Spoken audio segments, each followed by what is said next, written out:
सोनाक्षी की रसोई में आज की स्पेशल गेस्ट है मौसमी चैटर्जी जी। ये जी नहीं, मौसमी आंटी। ओके आंटी मौसमी, तो आज आप क्या बनाएंगी? मैं क्यों बनाऊं? मैं तो गेस्ट हूँ, आप बनाओ हम खाएंगे। एक्टिंग में तो हिट हो, अब खाना बनाओ सुपर हिट। ठाट से बनाऊंगी खाना, है ना द बेस्ट एवरीडे मसाला। आओ बनाते हैं मसालेदार छोले। छोले हर रोज के करी में एवरीडे मसाले, शाही बिरयानी में स्वाद का जायका। পটল পোস্ত আর সর্ষে ইলিশ ভাপা।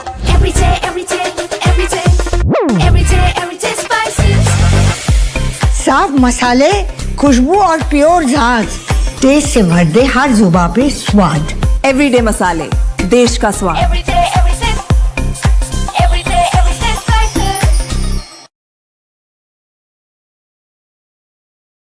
दोस्तों नमस्कार। Colonel Ajay C Ajay Chaumani group first global astro finance digital channel से आपसे मुखातिब होता हूं। आज 11 दिसंबर सन 2025 गुरुवार। दोस्तों आज के इस एपिसोड में हम चर्चा करेंगे world estimated supply and demand agriculture report जो आई है, साथ साथ MPOB के डाटा के बारे में कुछ महत्वपूर्ण जानकारियां जिसका असर सोया तेल पर पड़ सकने की संभावना है। यानी रिपोर्ट विस्तार से। दोस्तों आपको याद होगा कि नवंबर महीने के द्वितीय सप्ताह के आसपास हमने आपको अग्रिम चेतावनी और संकेत दिए थे स्पष्ट रूप से कि नवंबर महीने का अंतिम सप्ताह के आसपास से खाद्य तेलों में एक तेजी की लहर बन सकती है। नतीजा आपके सामने है। दोस्तों कहा जाता है कि खाद्य तेलों में यदि सही समय पे आपने माल ले लिया और सही समय पे माल बेच लिया तो आपका मुनाफा और आपके व्यापार का कोई मुकाबला कर नहीं सकता, क्योंकि खाद्य तेल जिसकी रिक्वायरमेंट खपत लगातार बढ़ती जा रही है जनसंख्या वृद्धि और खाद्य पदार्थों में उपभोग के वजह से। लेकिन उसके बावजूद भी कभी आपने सोचा है कि अधिकतर होलसेलर, डिस्ट्रीब्यूटर, प्लांट होल्डर्स क्यों परेशान हैं? क्योंकि वो विश्लेषण नहीं प्राप्त कर पा रहे हैं। और भारतीय अनुसंधान पद्धति यानी इंडियन सिस्टम ऑफ एनालिसिस और फंडामेंटल एनालिसिस का जो अद्भुत संगम है वो इस कमी को दूरी करने में काफ़ी हद तक कामयाब है। दोस्तों आज ही संपर्क कर सकते हैं विशेष अग्रिम रिसर्च रिपोर्ट के लिए, जो कि सहयोग राशि अदा करने पर उपलब्ध हो पाएगी। जानिए रिपोर्ट विस्तार से। दोस्तों खबर निकल के आ रही है कि सीबोट सोयाल वायदा हल्की तेजी के साथ बंद होने के समाचार हैं, जबकि जनवरी 2026 कॉन्ट्रैक्ट 0.07% बढ़कर 51.09 सेंट प्रति पाउंड पर सेटल हुआ है। ट्रेडर्स ने सोमवार की WASDE रिपोर्ट में ग्लोबल सोयाबीन ऑयल सप्लाई के आरामदायक रहने के संकेतों का मूल्यांकन किया, और जबकि दक्षिणी अमेरिकी FOB कमजोरी और अमेरिकी बायोफ्यूल पॉलिसी को लेकर अनिश्चितता ने बाजार को अभी भी सतर्क बनाए रखा है। 10 दिसंबर को सोया ऑयल में फंड एक्टिविटी लगभग स्थिर थी, जिसमें कोई नेट बदलाव नहीं दिखा। ये सतर्क पोजीशन WASDE के बाद नए सप्लाई संकेतों की प्रतीक्षा को दिखा रही है। World agriculture supply and demand estimate, जिसे WASDE कहते हैं, वो काफ़ी अहम रिपोर्ट बाजारों के लिए मानी जाती है।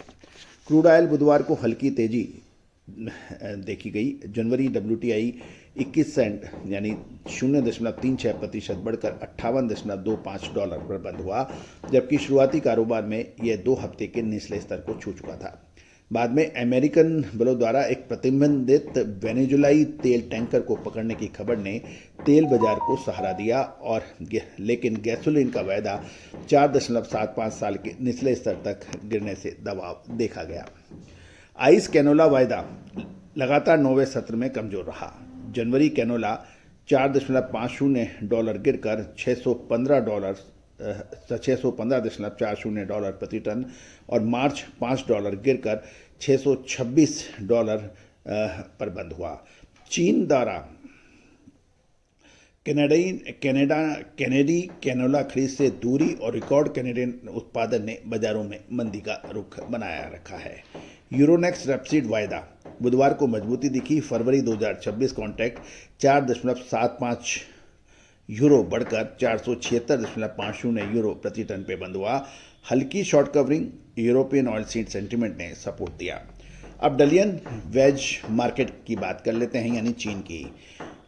चीन के बाजारों में मिश्रित रुख रहा। जनवरी सोया ऑयल 2 युआन बढ़कर 8,210 युआन प्रति टन और जनवरी पाम ऑयल 32 युआन गिरकर 8,618 युआन प्रति टन पे बंद होने के समाचार हैं। ये मूवमेंट ग्लोबल सप्लाई अपडेट से पहले पोजीशन को एडजस्टमेंट करने की का रुख दिखा रहा है। अब मलेशिया की बात करते हैं दोस्तों। मलेशियन पाम ऑयल बुधवार को कमजोरी में रहा क्योंकि मलेशियन पाम ऑयल बोर्ड, जिसे MPOB कहते हैं, नवंबर डेटा अपेक्षा से अधिक स्टॉक की बढ़ोतरी, कमजोर एक्सपोर्ट दिखा रहा है। दिन के निचले स्तर से थोड़ी रिकवरी जरूर दिखी, लेकिन टोटल सेंटीमेंट दबाव में देखा गया। पाम ऑयल की कमजोरी ने सोया ऑयल की अपसाइड को सीमित कर दिया क्योंकि वेज ऑयल मार्केट में इंटर ऑयल कंपटीशन अभी भी है, यानी प्रतिस्पर्धा अभी भी है सोया वर्सेस पाम। दक्षिण अमेरिकन फिजिकल मार्केट में भी कोई सहारा नहीं मिला है। अर्जेंटीना और ब्राजील दोनों के FOB ऑफर दबाव में रखा हुआ है, जबकि सीबॉट सोया ऑयल में हल्की रिकवरी देखने को मिल रही है।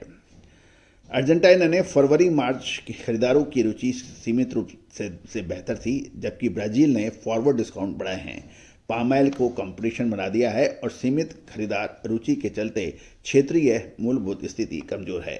अब आउटलुक आगे का क्या बात बन सकती है, वो सीबॉट सोया ऑयल का में रुझान सतर्कता है क्योंकि MPOB नवंबर डाटा में स्टॉक की अपेक्षा से अधिक बढ़ोतरी, कमजोर एक्सपोर्ट के नतीजे हैं।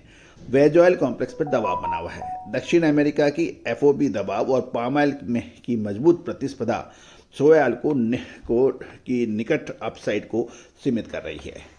रमजान और चीनी नववर्ष से पहले की मौसमी मांग कुछ समय के लिए सपोर्ट दे सकती है, लेकिन टिकाऊ सुधार के लिए ग्लोबल कंजम्पशन सिग्नल्स में मजबूती और क्रूड ऑयल में बाजार में स्थिरता आवश्यक होगी।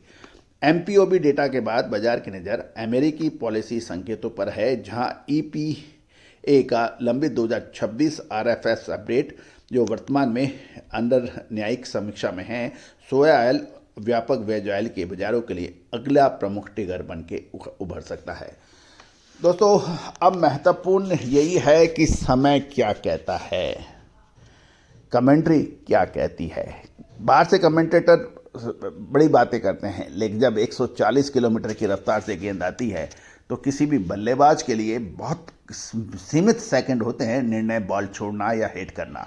यही व्यापार का नियम है और यही व्यापार में होता है कि जो यदि विश्लेषण चाहिए सटीक समय तो आप संपर्क कर सकते हैं। All the very best, good luck, happy trading.